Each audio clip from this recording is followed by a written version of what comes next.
Eze-Ana siri ezigbo ike.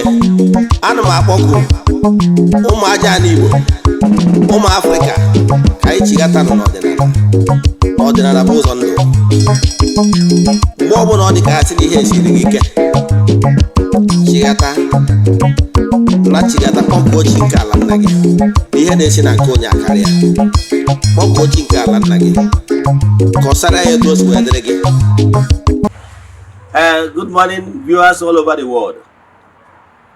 My name is Eze-Ana Ugochitubelu n'Oraifite.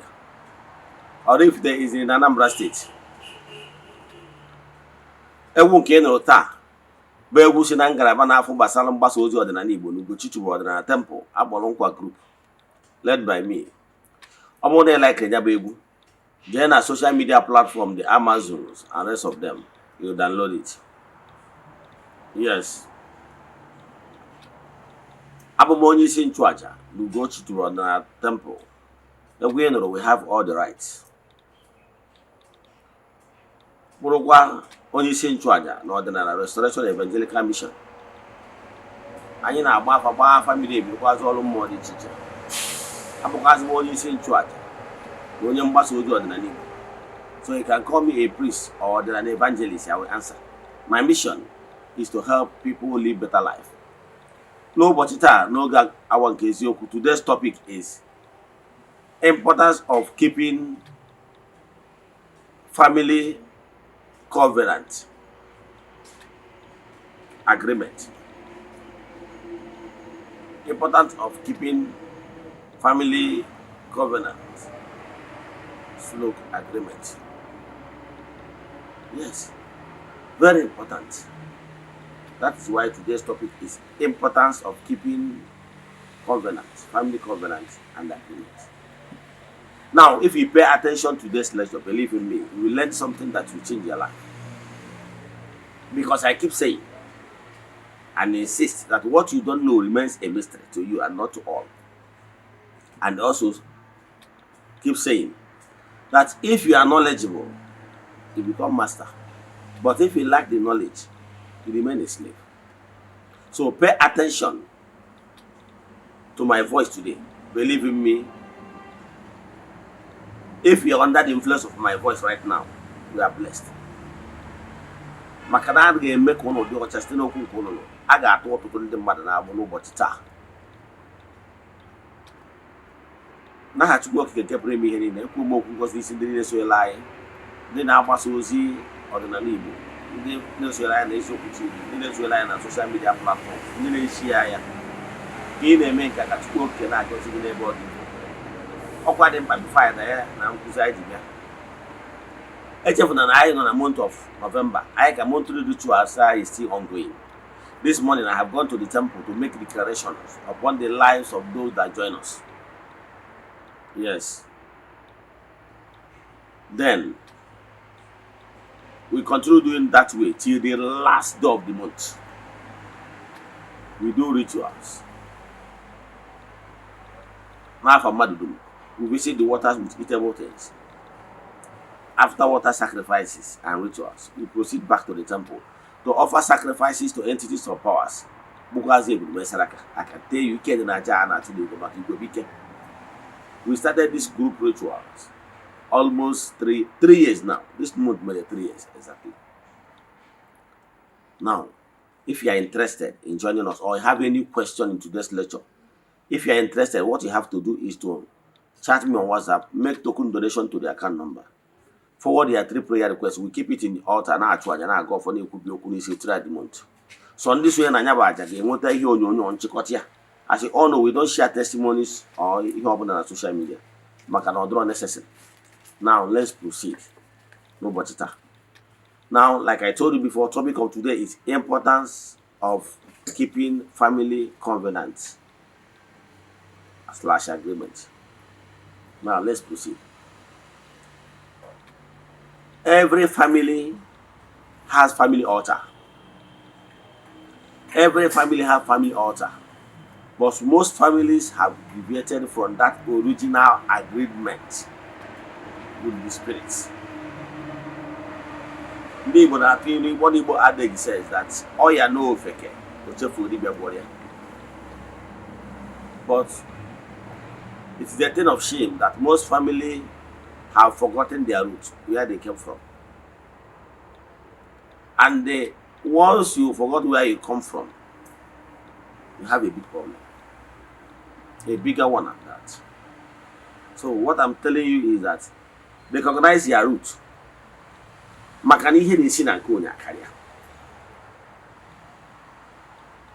Your foundation is your pillar, is your strength. Any foundation that is default has a problem. You cannot stand. But I can tell you, your ancestors laid solid foundation for your benefit, for the benefit and well-being of the family. So for the family to be successful, they must pay attention to that foundation. I can tell you that every race, every family has obubando, has covenant. But I can tell you those covenant is for good. Kembo onwere obando ndị nna anyị habal. Obando ndị nna nna anyị habal bụ na ị ga-enwe ogologo ndụ na arụ isi ike. Ogologo ndụ na arụ isi ike. Of course, you know that once there is life, na ga-enwe ihe ejeneta ndụ anya. Buzi ihe akwa n'ihe enwenwe. So, but it's unfortunate that life nowadays, and I cut the life very short because of now most families have deviated from that original agreement. Because once you enter into agreement with Umumu, you will tell them what you want. They will tell you what they will be doing for you in the return. I can tell you, our ancestors, our Nannaiha, entered into agreement with Chukwu Okike na anyị ga-adị ogologo ndụ nwa arụ isi ike. Of course, nwee ihe ejeneta ndụ anya na ihe ejechekwa ndụ. But all these things, we are suffering negativity today because we refuse to do our own part. Let me give you an example. Let me use the Israelites as an example. At a certain time, the Israelites called Chukwu Okike pụrụ ime ihe niile.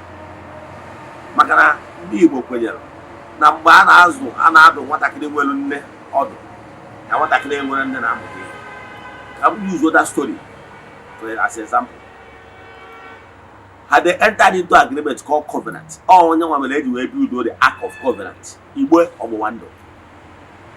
Ha entered into agreement to work. The agreement is Kachukwu Geboro Hanna. They take over Hana can deal all their enemies surrounding their country. An agreement was reached. Owegwa ha welu osisi Greece. Akasia will see where form more. No got four cardinal points. Name that act of covenant. Because some of you that are asking what is inside act of covenant. He asked them to build the two cherubim. Say, boy, you are the two cherubim. They should face themselves. On their way, you are working on women. Then they had you want for them to always remember the law, the agreement of 10 commandments.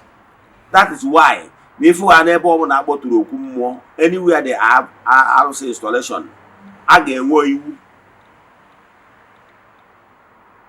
more again where you no na ade menka, no na ade menka, come on we melon. It's always there. And that where the do's and the don'ts. And that is the manual. If you really want to enjoy coexistence between one and more, one get one agreement, you won't have more melon. They built that agreement on basis of 10 commandments that they will always live a good life, holy life. But at a stage, they began to live life the way they want. Even the act of covenant that is very effective ceased to be effective.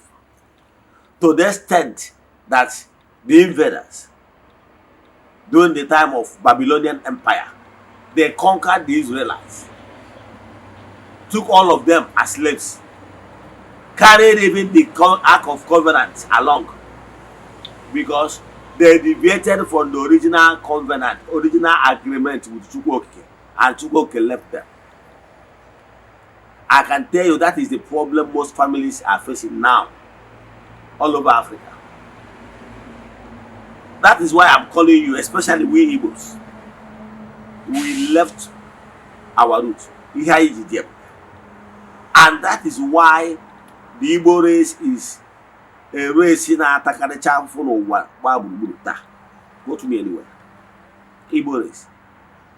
Or I want to Atakaricha for whom they hate the most, which is not supposed to be.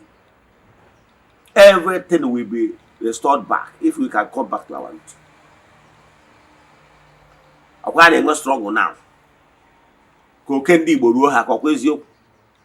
Man, that will come and they are continuously eluding us because we refuse to come back our roots. It's only recognizing our roots that will help us to achieve those things.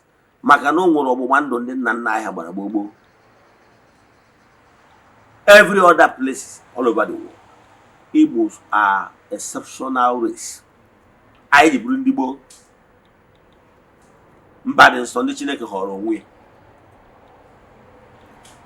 But we left everything. That is why all over the world, everybody, once they sight us, they see very unique people.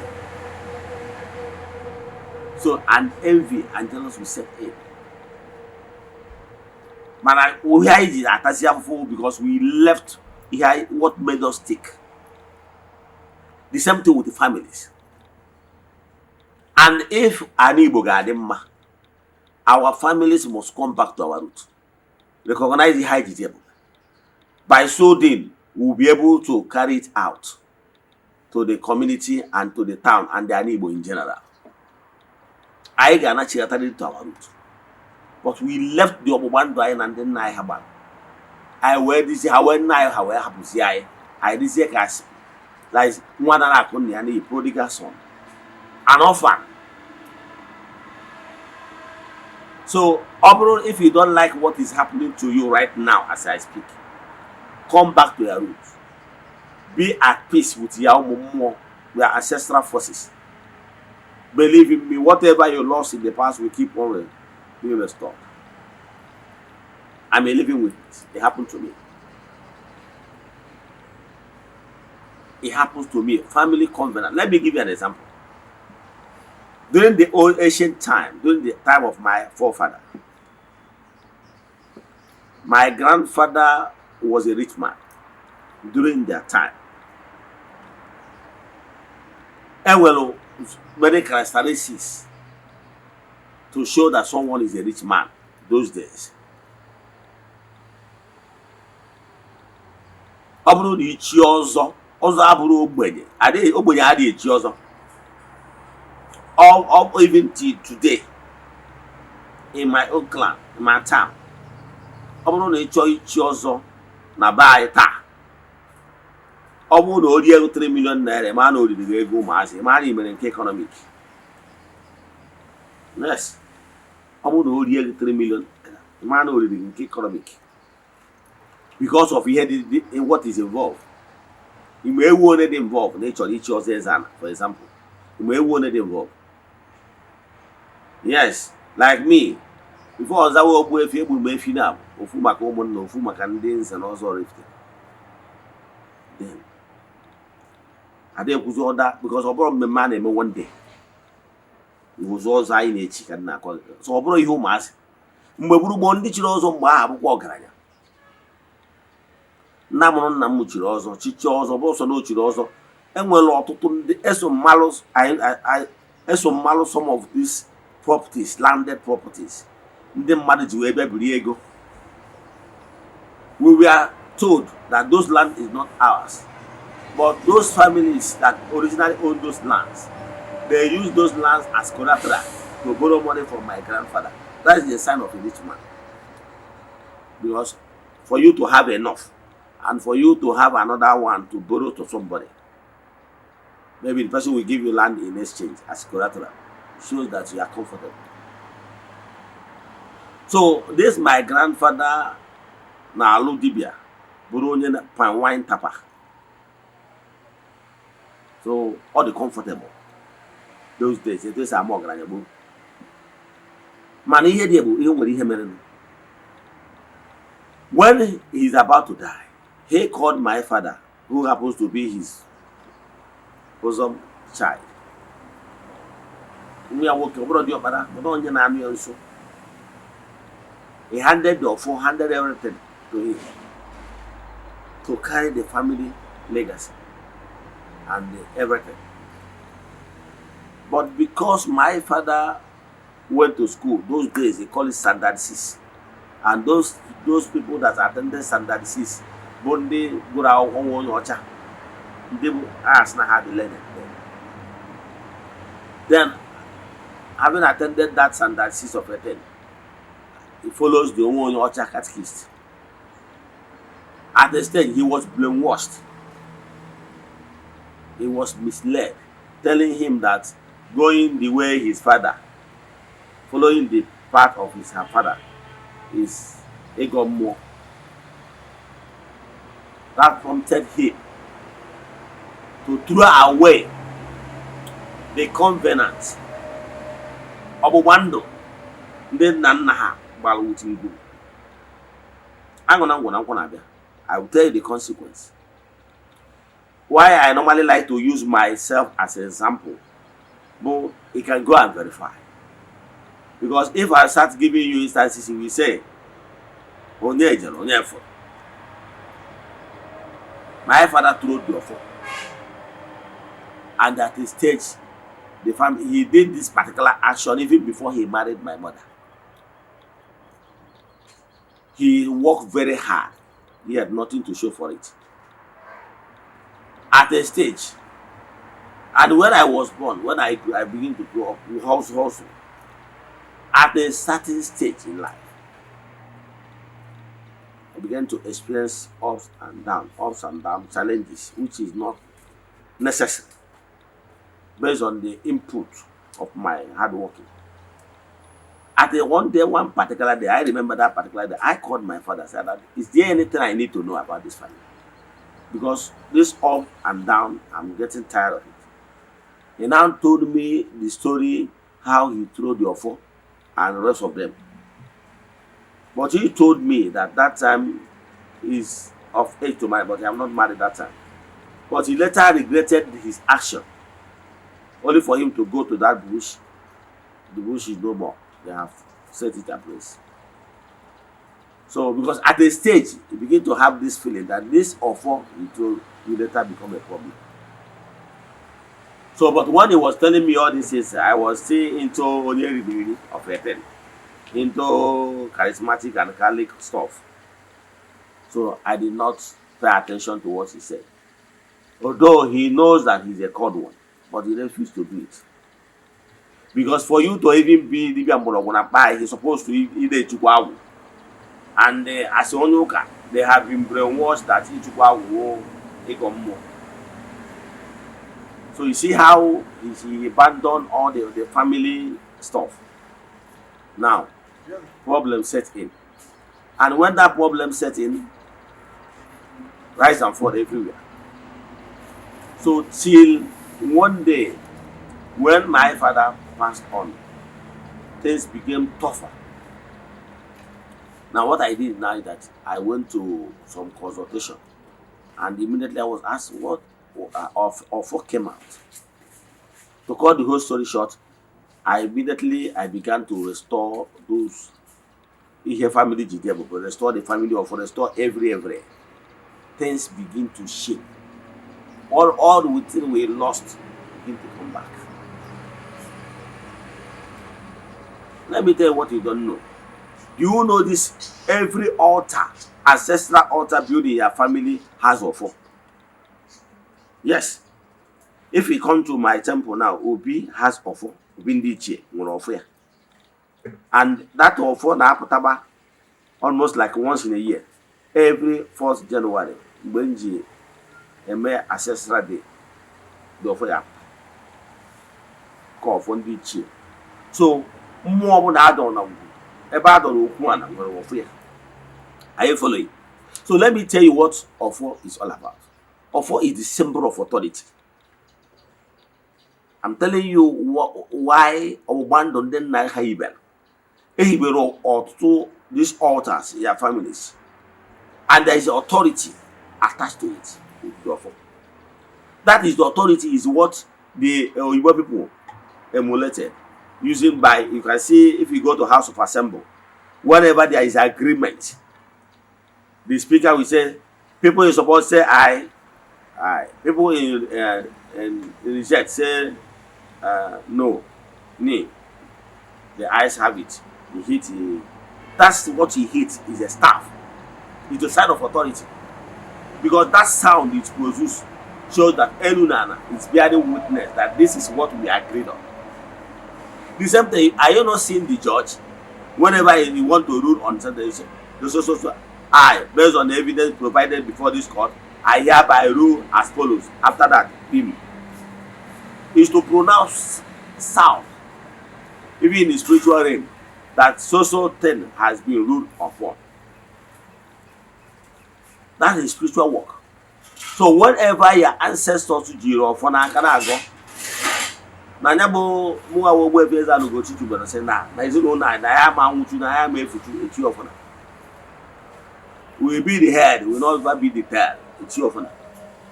The human men have been dozen, the men are by it's your honor. All the good things that is happening in other people's family must happen in our family.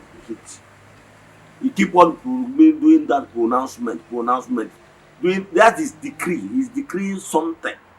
On a kubi on a kubi on a today or for the Ike to make an only Ike to be any name. Hearing on a one kubi making declaration. Or a church or my yam way or two of honor. Or yes, he hide you I reward you and two of honor. Or yes, go there I did no Jew, no Jelu, or two of honor. Osio no Jeru, or two of honor. So all those declarations on him, all you can do can go back to sender. All the same declaration now will mellow. Can David mellow? Now go on Bible Psalms. Psalm 35 will say, Nuso ha agha bụ ndị na-alụso m agha. Buso ha agha bụ ndị na-ebuso m agha. Nuso ha ọgụ bụ ndị na-alụso m ọgụ. Ka ụzọ ndị ilo gba ọchịchịrị. Ịfụna ihe dị ya, ọfọ gọrọ agụ. But gị nwa onye eriri eri, you prefer Psalm than ịga ọfọ. Onye akpatara iji wee were ọfọ ndị nna nna gị ha ga tụfuo.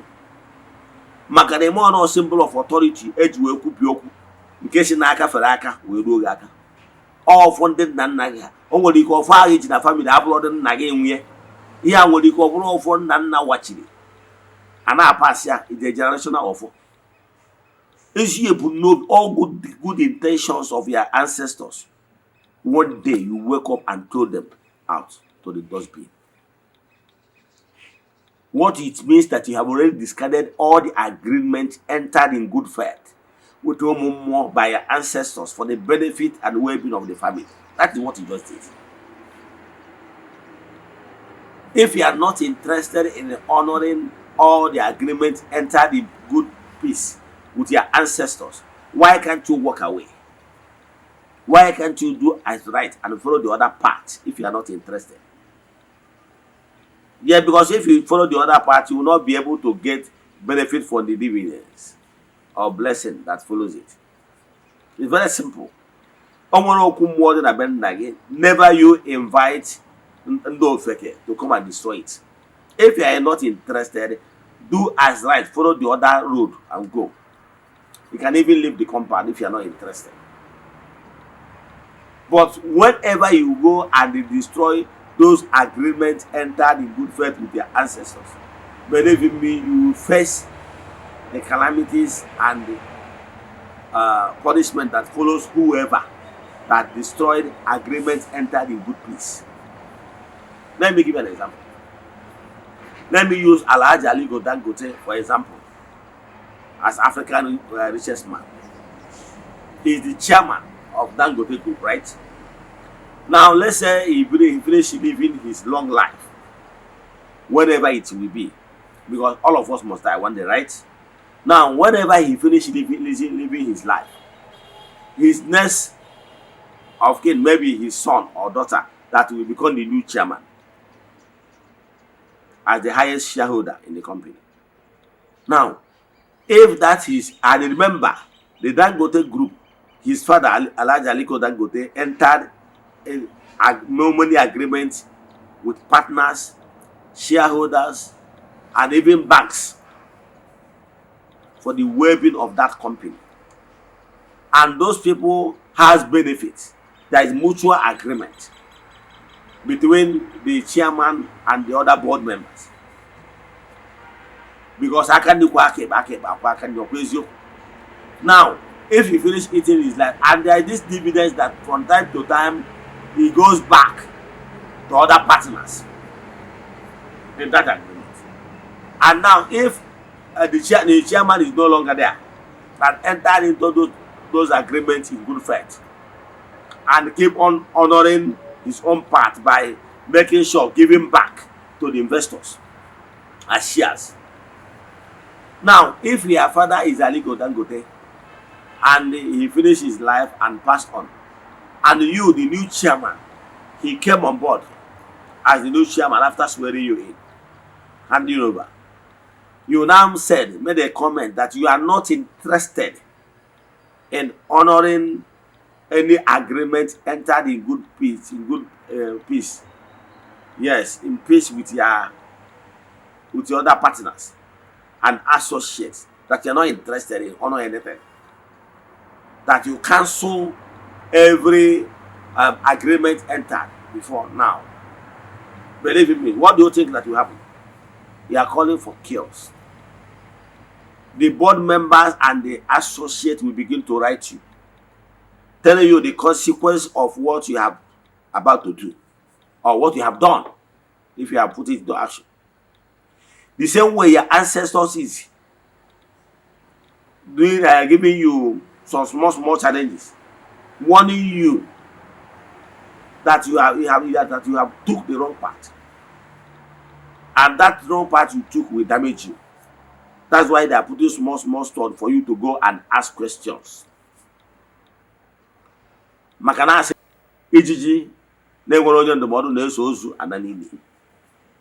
Why they are giving you small studies for you to ask questions. So, but eventually, if you refuse to ask questions, see what will happen to you. Now, if the new chairman make this declaration, I can tell you, it's just a matter of time. After warning letters, the next thing he will see is litigations. I gave you the by war. I gave you to serve wire cost summons. Believe in me. It's just a matter of time it begin to appear. And once the associates, the partners disagree with you, there will be chaos in the company. Yes, among the partners. So, so Mbobuna, the somebody that is in the head refuses to honor the agreement entered with the other partners, there will be crisis. So if the new chairman, sorry, the new chairman after Dangote refuses to honor the agreement, if there is no harmony again, no coordination again, the company will face total challenges and it might lead to total collapse of the company. That is happening to most families now. That is one of the reasons why most families are collapsing. Some families are no longer enjoying long life or weekend. How can they justify a family that buried every member of their relative 2 or 3 every year? And don't you know that something is wrong? Yes. So what I'm saying is that once you refuse to be keeping the agreement, just be ready for war. And that is exactly what most families did. So if the new chairman of Dangote Group refuses to honor the agreement, the company will face challenges and there must be a litigation and the company might collapse. That is what is happening to your family, you that is looking at me now. The problem is that your family members, maybe the people that is in charge now, refuses to honor the agreement entered in good faith with Umumo. Let me tell you, have you asked yourself why the Obi that is in your compound or in Obionu, why he was built for the first time? Why do you want to destroy that Obi? Have you asked yourself why the aquarium was built in your family? Have you asked yourself? Don't you know that there is something that is happening in the family, in the lineage, why their ancestors thought it wise to build an aquarium? Don't you know that when they are building an aquarium, there is agreement between them before that aquarium was built? And building that aquarium, there are some certain things that is happening in the family, and by building an aquarium, agreement was reached, and those negative things will stop. You that want to destroy aquarium in your family house, are you ready to bear the consequence? And are you ready, since you want to throw away the agreement your fathers reached before they installed that aquarium? Are you ready to bear the consequence if you destroy it? That is the question you must answer. You know that is bringing dark of a mad to come to your family to remove all those family altars and monuments. Do you know the agreements your fathers entered into before they built those things? Let me give you an example. Let me use my own house as an example.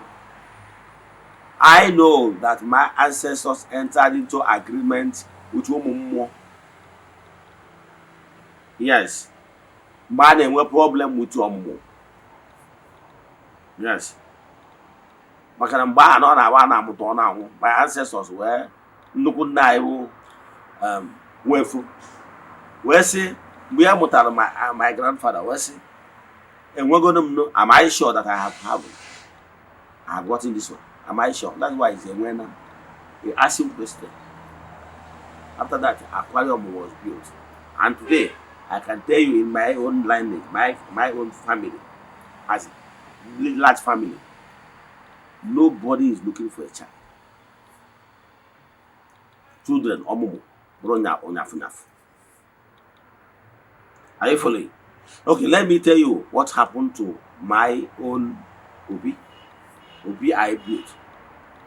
That Obi was built as a necessity. I remember when we are growing up. And well, Obi that was in our Obi that is everybody's wept. But one of our senior brother that's supposed to be in that Obi went there and desecrated it and even pulled it down. It is a story for another day. But I know he received some powers for that. So as he stand, no other Obi was standing in my own clan. In fact, even in my own lineage. Because that Obi was the last one standing. So when I came back to it, I was like opinion that there is no assembling point again for my ancestors where they can be meeting to discuss about the well-being of the family. He really touched me. I now pleaded with them that they should bless me with money. They should bless me with goodies. They should make me successful. Since I have eventually answered my call, that I want them to surprise my enemies. I want them to catapult me to greater height, even beyond my expectation. And I believe they did it.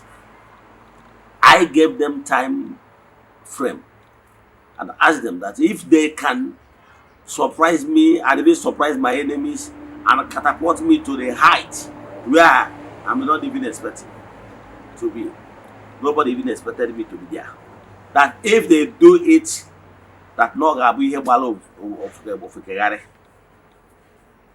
Believe in me, under 1 year, they catapulted me to where I'm even surprised.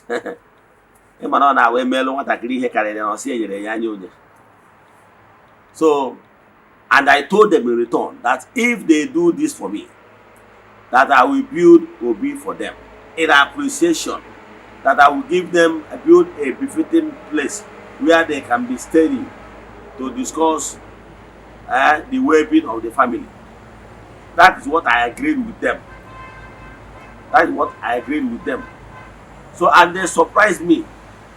They surprised me and they built that thing. They gave me the money after I built my house. I did all those things.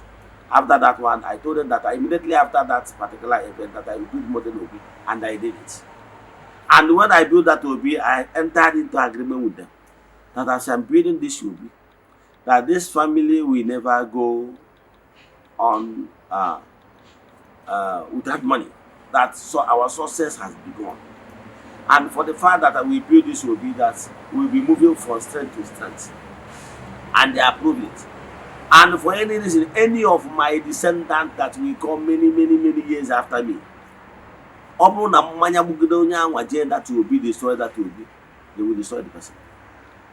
So the thing is that if you are not interested, maybe when I must have gone. Just you can even look, I have plenty, like I can even go another place and live another place. But don't touch that Obi. If you are not ready to maybe modelize it or beautify it more or maintain it, just go your way. But once you destroy it, believe in me, they can do you anything. But because this one is, I will enter into agreement that this is where they will be discussing about our well-being. And they will keep on, as we keep on doing our own part, they will keep on blessing us from strength to strength.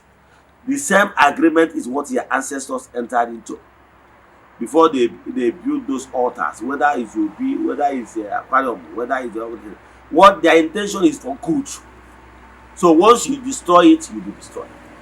Are you following?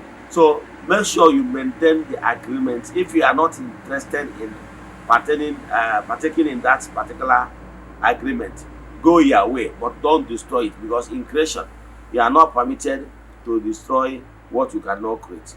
So as your family entered into agreement, into covenant, make sure you keep it. As you are doing this, every other thing that is your heart desires will be granted. As I'm writing up, if you have any question in today's lecture or you want us to do deep consultation for you, ọ na ịchọrọ iso ya na aja ya na-achụ n'Igbo, chat me on WhatsApp 08057837672. I repeat 08057837672. See you tomorrow n'oge awa nke eziokwu. Ọ bụrụ na ọnwụ egburu dị eji wee chụ aja, emechaa na ọya epu ome ka emesịa.